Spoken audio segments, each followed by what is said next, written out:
Hello बच्चों, तो कैसी तैयारी चल रही है आप लोग की? ठीक चल रही है? चलो, तो हमने पिछले वीडियो में सेल का पार्ट 1 जिसमें मोस्ट इम्पॉर्टेंट एमसीक्यू था, साथ साथ में कुछ पीवाईक्यू भी था जिसमें हमने डिस्कस किया था। अभी हम लोग चल रहे हैं पार्ट 2 की तरफ। हमने बताया था कि इंडोमेम्ब्रेन सिस्टम तक हमने करवाया था, आगे हमने माइटोकॉन्ड्रिया, क्लोरोप्लास्ट और इसके आगे के टॉपिक का करवाऊंगा।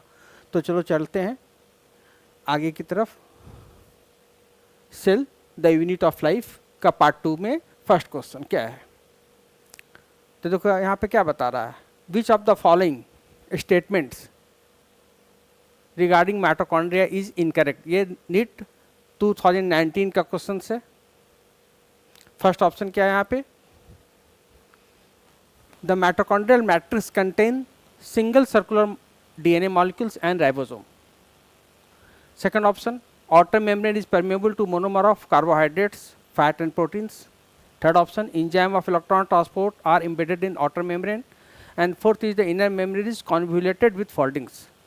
तो माइटोकॉन्ड्रिया तुम लोग पढ़ोगे, बहुत दिन से पढ़ते आ रहे हो, तो तुम जानते हो कि माइटोकॉन्ड्रिया कैसा स्ट्रक्चर है, डबल मेम्ब्रेन बॉन्ड ऑर्गेनल्स है। इसको हम लोग तो माइटोकॉन्ड्रिया का स्ट्रक्चर देख लें एक minute just. Double membrane bound organelles है। This one is the outer membrane and this one is the inner membrane. दो मेम्ब्रेन होता है माइटोकॉन्ड्रिया में, just like this one. देखो ये वाली, this is the outer membrane and this is the inner membrane.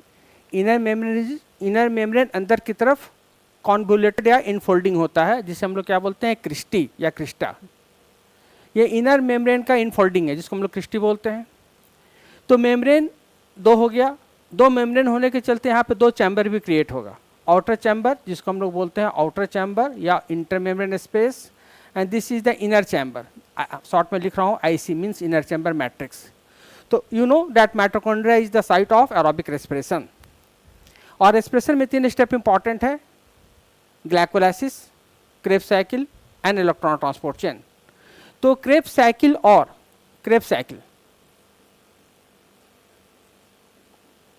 Cycle and electron transport chain या electron transport system भी बोलते हैं, इस दोनों के लिए इंजाइम्स चाहिए होता है, दोनों के लिए इंजाइम्स।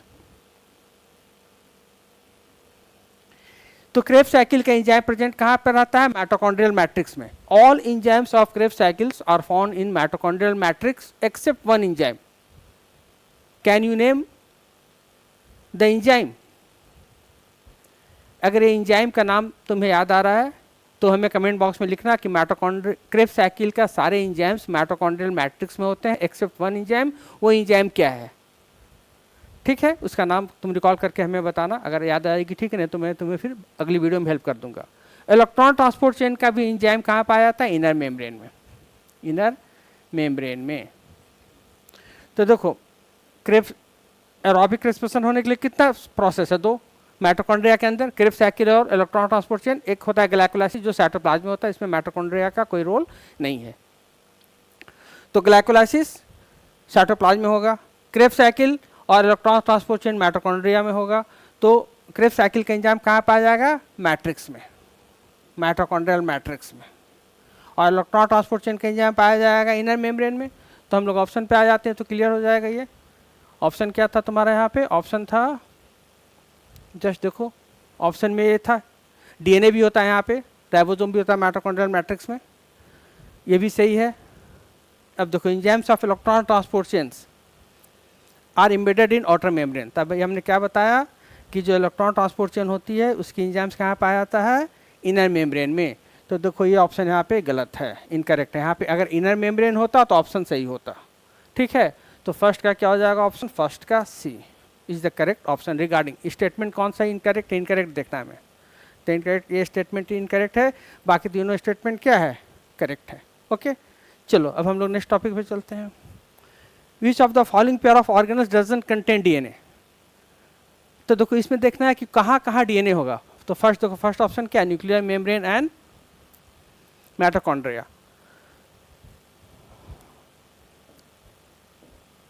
तो देखो यहाँ पे माइटोकॉन्ड्रिया में डीएनए होता है। ओके, माइटोकॉन्ड्रिया डीएनए, देखो यहाँ पे माइटोकॉन्ड्रिया दिया तो डीएनए होगा। तो यहाँ भी माइटोकॉन्ड्रिया में डीएनए होता है, मतलब 2 सेल ऑर्गेनल्स ऐसे हैं जिसमें डीएनए होता है, माइटोकॉन्ड्रिया और क्लोरोप्लास्ट। और डीएनए के साथ साथ प्रोटीन सिंथेसाइजिंग का जो और भी एपरेटस चाहिए, मतलब स्ट्रक्चर चाहिए, वो भी होता है, जैसे राइबोसोम भी होता है वहाँ पे। ठीक है, तो माइटोकॉन्ड्रिया में डीएनए है, क्लोरोप्लास्ट में भी डीएनए होगा। तो देखो यहाँ भी डीएनए है, यहाँ भी डीएनए है, यहाँ भी डीएनए है। डीएनए किस में नहीं है? Doesn't contain DNA, doesn't contain. तो डीएनए कहाँ नहीं है? तो डीएनए तुम्हारे इस वाले पेयर में, ना तो लाइजोसोम्स में है, ना तो वैक्यूल्स में है। तो ये पेयर, ये ऑप्शन सही हो जाएगा 2 का D. Correct option is 2D। Okay, कौन सी? इस क्वेश्चंस की। नेक्स्ट क्वेश्चंस, माइटोकॉन्ड्रिया क्लोरोप्लास्ट अच्छे से कर लेना, क्योंकि इससे क्वेश्चंस रहते हैं तुम्हारे। मैं एक अलग से भी वीडियो बनाऊंगा जिसमें मैं टॉपिक वाइज डिस्कस करूंगा, टॉपिक वाइज। जैसे माइटोकॉन्ड्रिया एक केवल टॉपिक उसके बारे में डिस्कस करके वीडियो बनाएंगे, क्लोरोप्लास्ट एक टॉपिक उसके बारे में बनाएंगे। उसी तरह दूसरे चैप्टर का भी, जैसे मान लो 12 का चैप्टर है sexual reproduction the flowering plant, तो माइक्रोस्पोरोजेनेसिस का अलग से टॉपिक वीडियो बनाएंगे।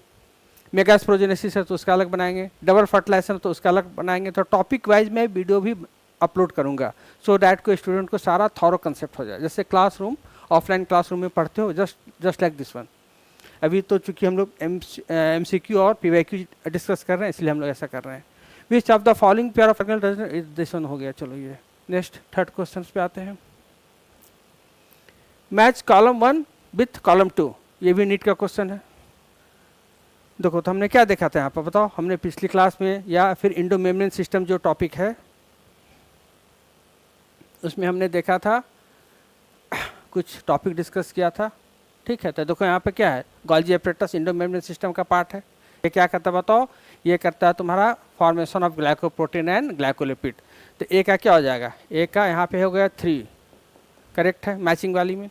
लाइजोसोम्स, लाइजोसोम्स में क्या होता है? हाइड्रोलाइटिक एंजाइम्स होता है जो एसिडिक पीएच पे ऑप्टिमली एक्टिव होता है।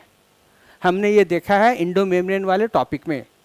ये इंडो मेम्ब्रेन सिस्टम से तुम्हारा 4 ऑर्गेनल्स होता है, इसलिए इंपॉर्टेंट हो जाता है। तो देखो लाइजोसोम्स का क्या हो जाएगा? बी का 4।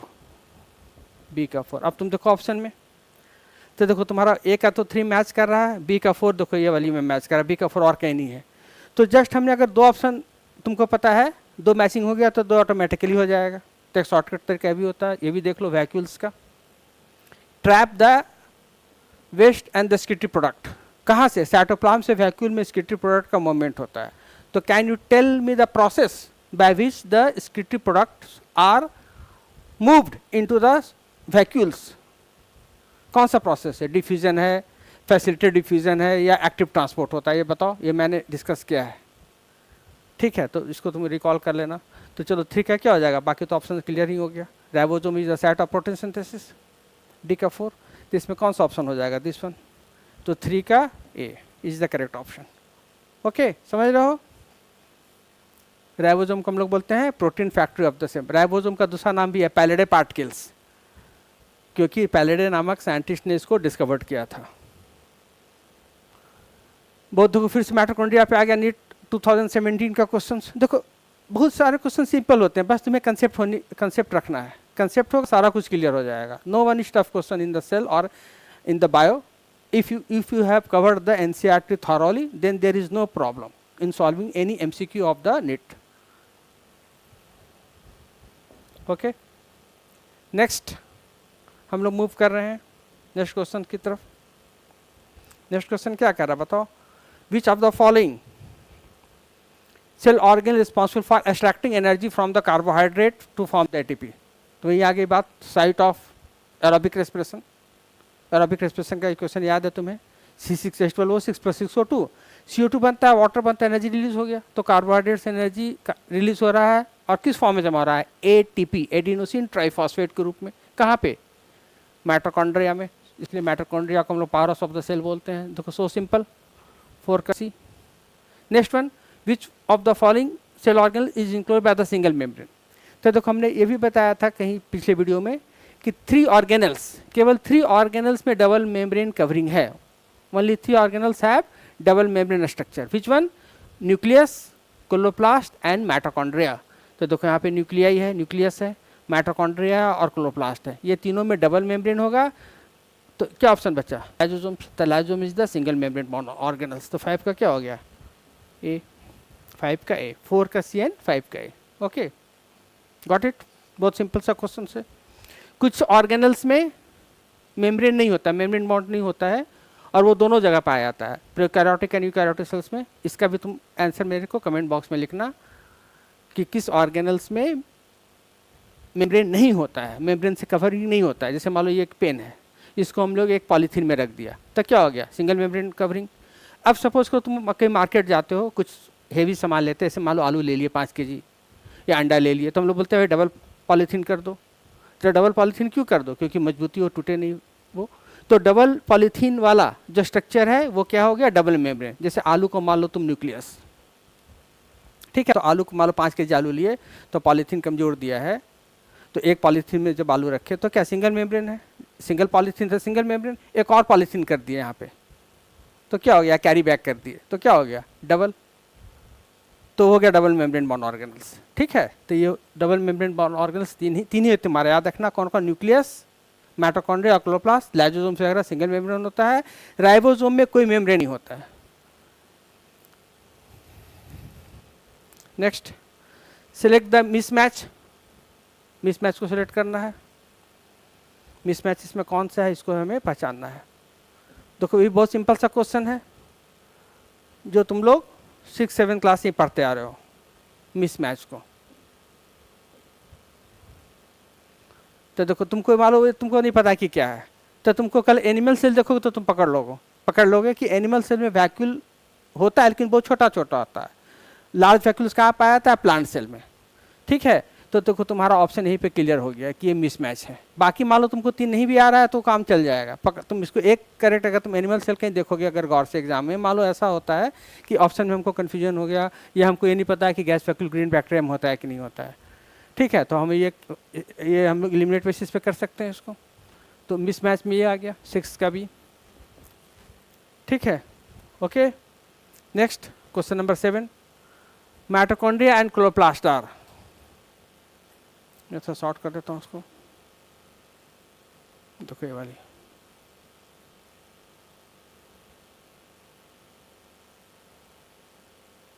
देखो ऐसा रीजन टाइप का थोड़ा सा क्वेश्चन है।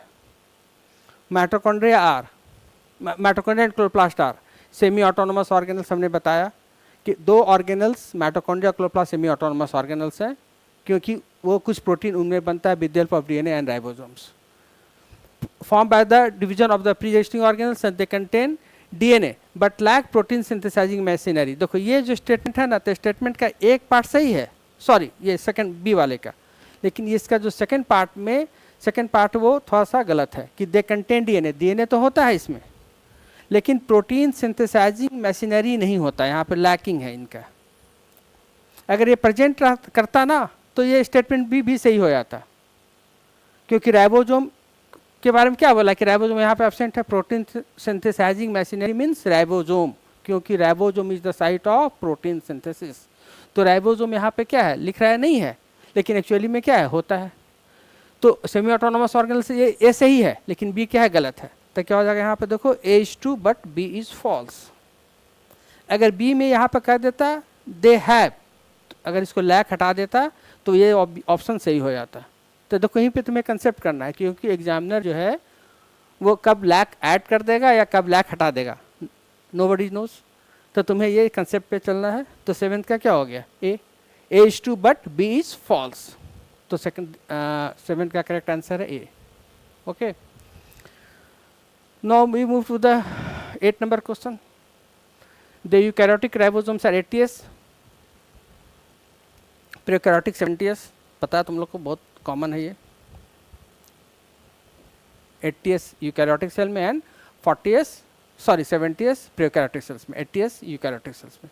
यहाँ पे एस का क्या मतलब होता है, तो एक यूनिट है जिसको हम लोग सेवेडबर्ग यूनिट बोलते हैं, जो राइबोसोम एक पार्टिकल है उसका सेडिमेंटेशन कॉफिशिएंट और इनडायरेक्टली साइज एंड डेंसिटी को मेजर करता है।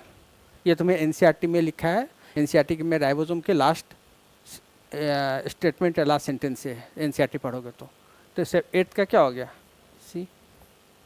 ठीक है, ये भी क्वेश्चन आया है नीट में लेकिन यहाँ पर मैंने लिखा कि कौन सा साल 2 या 3 साल पहले आया है, परहैप्स 2019 का क्वेश्चन है ये। न्यूक्लियोलस, न्यूक्लियोलस जानते हो क्या होता है? न्यूक्लियस के अंदर, न्यूक्लियस के अंदर, न्यूक्लियस के अंदर एक स्फेरिकल स्ट्रक्चर है जिसे हम, न्यूक्लियस ये हो गया, न्यूक्लियस के अंदर एक स्फेरिकल स्ट्रक्चर है जिसको हम लोग क्या बोल देते हैं? Nucleolus, nucleolus, nucleolus. न्यूक्लियोलस में एक स्ट्रक्चर पाया जाता है, इसका स्ट्रक्चर देखेंगे तो न्यूक्लियोलस में यहाँ पर फाइब्रिलर टेक्सचर होता है जिसको हम लोग न्यूक्लियोलोनीमा बोलते हैं, और यहाँ पे एक सेंटर में क्लियर स्पेस होता है, इसका नाम होता है तुम्हारा पार्सिमॉर्फा। ठीक है, ये तुम देख लेना। लेकिन यहाँ पर क्या कर रहा है कि न्यूक्लियोलस का साइट क्या है? तो न्यूक्लियोलस का साइट है राइबोसोमल आरएनए सिंथेसिस करना, ये भी एनसीईआरटी में दिया हुआ है तुम्हें, राइबोसोमल आरएनए सिंथेसिस करना, राइबोसोमल आरएनए का सिंथेसिस करना। और ये राइबोसोमल आरएनए जब प्रोटीन के साथ कंबाइन कर जाता है तो क्या बना देता है? बताओ, जस्ट रिकॉल कर अपने, अगर तुम वीडियो देख रहे हो तो रिकॉल कर लेना अपने दिमाग में कि राइबोसोमल आरएनए प्लस प्रोटीन क्या बनता है। याद आया? नहीं आया? आ गया होगा तो सोवेल, अगर नहीं आया तो मैं रिकॉल कर देता हूँ कि राइबोसोमल आरएनए प्लस प्रोटीन, ये दो चीज मिलके क्या बना देता है? Ribosome, ribosome. तो देखो तुम्हारा एक और पॉइंट है समझ में आया कि राइबोसोम क्या चीज़ का बना होता है। तो राइबोसोम दो चीज़ से मिलकर बनता है, राइबोसोमल आरएनए प्लस प्रोटीन, इसलिए that's why ribosome is also known as RNP, ribo nucleo protein. Ribosome का दूसरा नाम क्या है? RNP, ribo nucleo protein. Ribo nucleic acid हो गया तो राइबो न्यूक्लियो प्रोटीन हो गया आरएनपी। एक राइबोसोम का भी नाम है, राइबोसोम का एक और नाम है पैलेट पार्टिकल्स। ये नाम पड़ा इसके डिस्कवरर के नाम पे जिन्होंने राइबोसोम को डिस्कवर्ड किया था। ठीक है, तो राइबोसोम के बारे में तीन चीज, you got the 3 points about the ribosome. Ribosome is known as RNP, ribosome is known as pallet particles, और राइबोसोम क्या चीज का बना होता है। ओके, इसलिए हम लोग न्यूक्लियोलस को राइबोसोम का फैक्ट्री भी बोलते हैं, क्योंकि राइबोसोम बनने के लिए राइबोसोमल आरएनए चाहिए, और राइबोसोमल आरएनए कहाँ बन रहा है? न्यूक्लियोलस में। That's why nucleolus is also known as ribosome factory. ये राइबोसोम का फैक्ट्री भी है, फैक्ट्री, कारखाना जहाँ पे बनता है। जैसे ले चिप्स खाते हो, अंकल चिप्स खाते हो, कुरकुरे खाते हो, तुम लोग तो नहीं खाते हो, छोटे बच्चे खाते होंगे, शायद तुम लोग भी खाते होंगे, तो फैक्ट्री में प्रोडक्शन होता है उसका। ठीक है, तो ये समझ में आई बात में। ओके,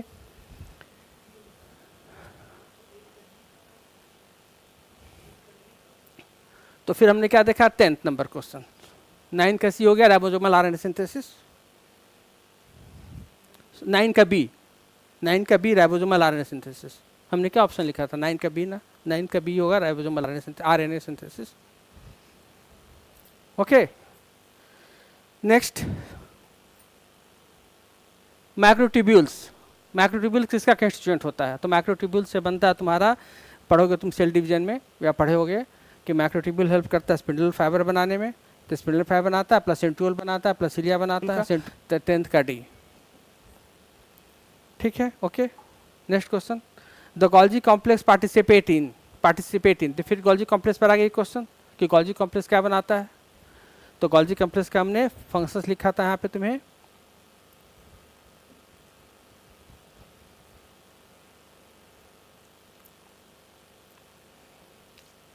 गोल्जी कॉम्प्लेक्स क्या बनाता है बताओ? दो गोल्जी कॉम्प्लेक्स का फंक्शंस में था कि ग्लाइकोप्रोटीन ग्लाइकोलिपिड बनाता है, साथ साथ वो सिक्रीशन में भी हेल्प करता है।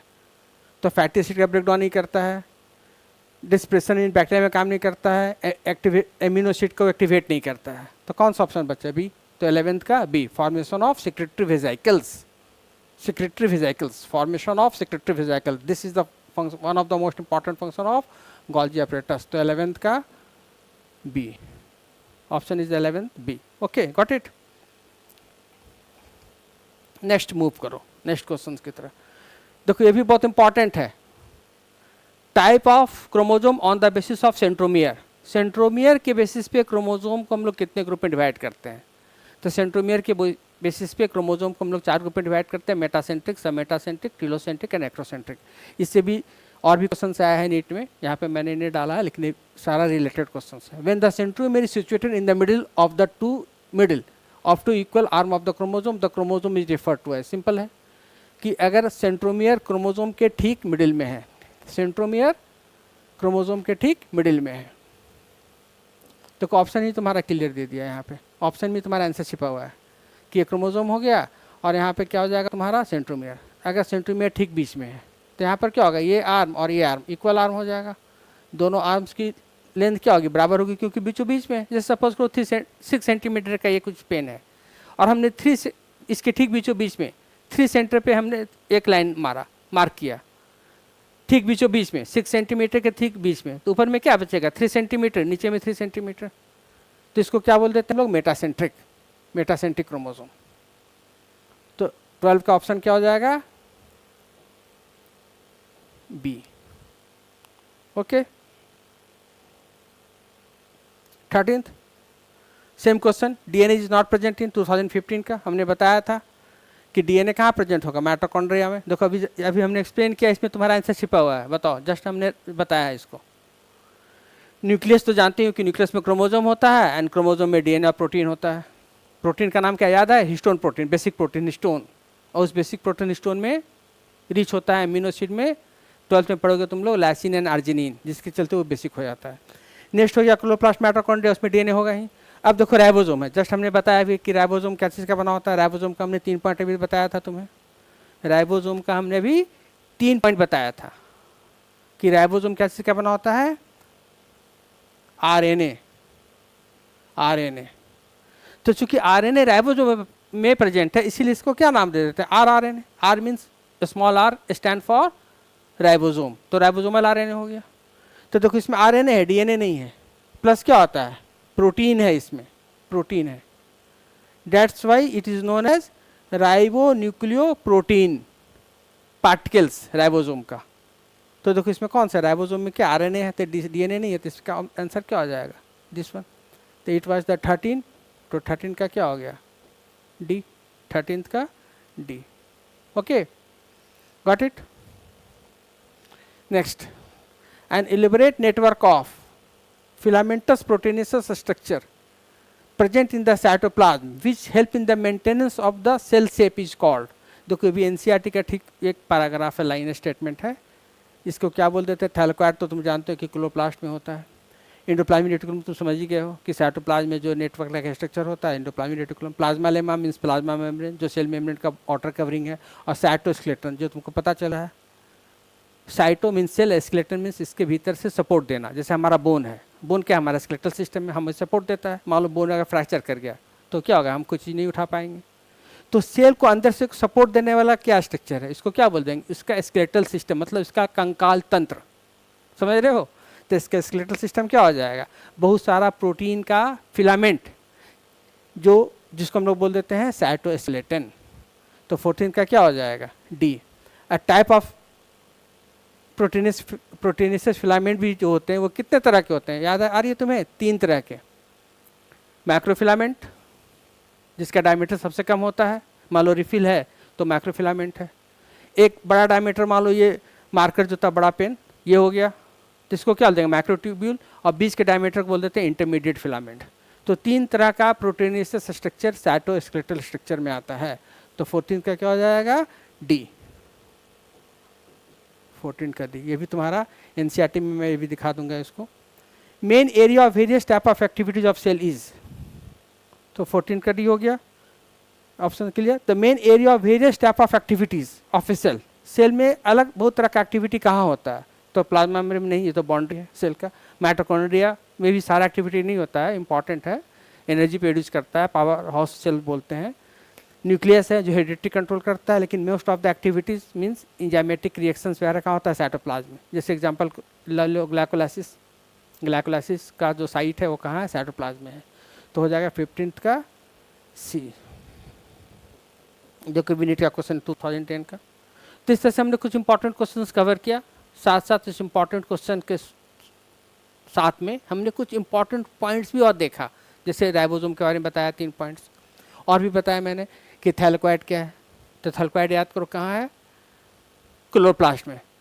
क्या तुम जानते हो कि क्लोरोफिल पिगमेंट कहाँ पाया जाता है, क्लोरोफिल पिगमेंट इसी थैलेक्वाइड में पाया जाता है। जिसके चलते प्लांट का लीफ एरिया का कलर ग्रीन होता है। तो इस तरह से हमने इसको कुछ इंपॉर्टेंट पॉइंट्स एक्स्ट्रा भी हमने कवर कर लिया। ठीक है, जैसे अभी साइटोस्केलेटल को मैं दिखा देता हूँ तुम्हें, ये वाली एक जस्ट एक पैराग्राफ, इसके बाद में देखो इधर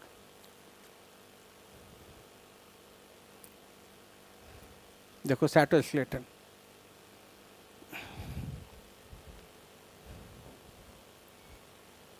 अभी तुम लोग इसको करो, फिर बाद में मैं जस्ट कुछ दिन में ही लाइव भी होऊंगा तुम्हारे साथ यूट्यूब चैनल पे। कोशिश करूंगा कि डेली लाइव हो जाऊं 1 घंटे के लिए इवनिंग में। उसमें तुम्हारे जितने भी डॉट्स होंगे तुम इसको नोट करके रखना, और हम लोग इसको डिस्कशन भी कर सकते हैं, 1 to 1 हमारा इंटरेक्शन भी हो सकता है। चलो bye, see you again in next video.